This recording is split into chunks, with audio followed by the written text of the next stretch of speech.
Hey, welcome back to the kitchen. I wanted to give you guys an update on what we're working on this week, past couple weeks. We've got some different ferments going. We've got a couple other projects going. We've dehydrated a bunch of stuff out of the garden. So I'm going to take you through and kind of give you the lowdown on what we're doing. So first thing I noticed, we have bees on the roof and we collect our own honey. And I collected this last summer, but as you can see, it's crystallized. So a way to get around this one, you could heat it up. That's fine. I like to put it in like a thing of hot water, like on the stove, and just let it sit there on low until it liquefies. However, with this one, I think I'm going to do whipped honey. This is great for whipped honey because it is a solid, and all you're doing really is putting air into it, and it whips it up and makes it nice and spreadable. This is also a great version of honey that you can mix in with butter to make honey butter. Awesome. I had just a few handfuls of tomatoes, and there's only so many tomatoes that we could eat. So I did a sweet pickle brine. This is the same that I use for my sweet jalapenos. It's equal parts apple cider vinegar, white vinegar, white sugar or jaggery or brown sugar, whatever you have. You could even use honey and water and a little bit of salt. These are going to be great on a salad. A little bit of sweet, a little bit of tart.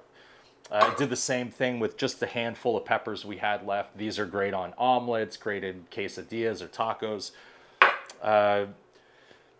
I always have these in the fridge. This isn't an update so much as like kind of a humble brag here. These are like super easy to make. Tacos, salads, anything you put them on, it's going to add like a nice vibrant kick. Equal parts water and white vinegar with a little bit of salt. That's it. And red onions, and it gives you that beautiful pink color. I finished processing some kimchi. I made some kimchi hot sauce, and I kept some of the brine because this brine is an awesome liquid to, like, you can throw chicken in here, you throw fish in here. It's an actual brine. So it's great for flavoring. It's going to give it a sweet, salty, sour flavor to whatever I end up putting in here. More than likely, I'm going to do chicken, or I might even reduce this down, add a little arrowroot powder, and make it a sauce. So there you go. We have had a ton of mushrooms coming up in the past few weeks, more than we can handle, really. So this is what you do with them: dry them out. In Asian cultures, they use dried mushrooms in just about everything. They're easy to save. They're easy to dry out. I mean, it doesn't even really take that long. But this is a great way to store mushrooms. Just dehydrate them, put them in a jar. We've had a ton of kale too. If you're a kale fan, good for you. You've got more gumption than I do. I have never really been a kale fan. It's like one of the most bitter vegetables, but I think I figured out a way that even I enjoy them. Kale chips. 300 degrees for about 18 to 20 minutes or so. Light oil, light. And you have to really massage that oil into all of it before you throw them in there. Some garlic powder, onion powder. I think I threw some jalapeno powder and leek powder, a little salt, and they came out fantastic. Next thing, I've been on a kind of a dehydrating kick. This is Thai basil or purple basil, holy basil. Beautiful purple leaves. Has kind of a licorice backbeat to it, like sweet basil.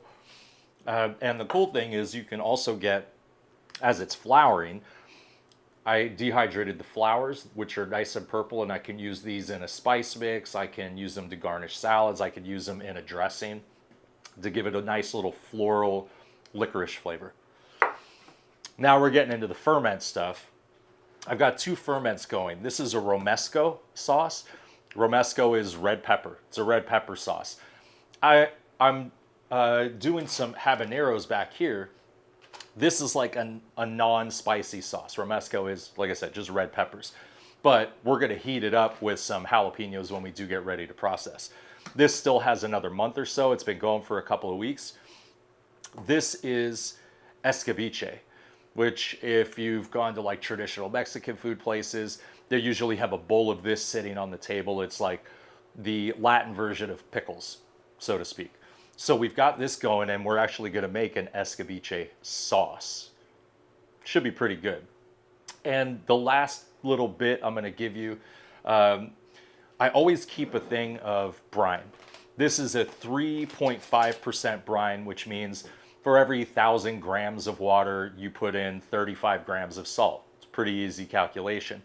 I always keep some extra because it takes a little bit to dissolve the salt in the water. So I've already done that. And if I want to do a quick ferment or just ferment a little bit or a small amount of something, I've got some ready to go.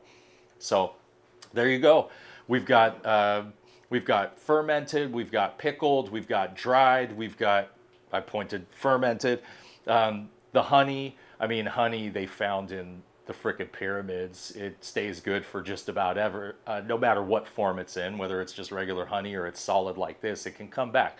So anyway, there's our kitchen update. We got a lot of different stuff going on. We've got a ton of stuff coming in from the farm. So we will see you next time with a new batch of stuff and a new batch of techniques for you to try. Take it easy.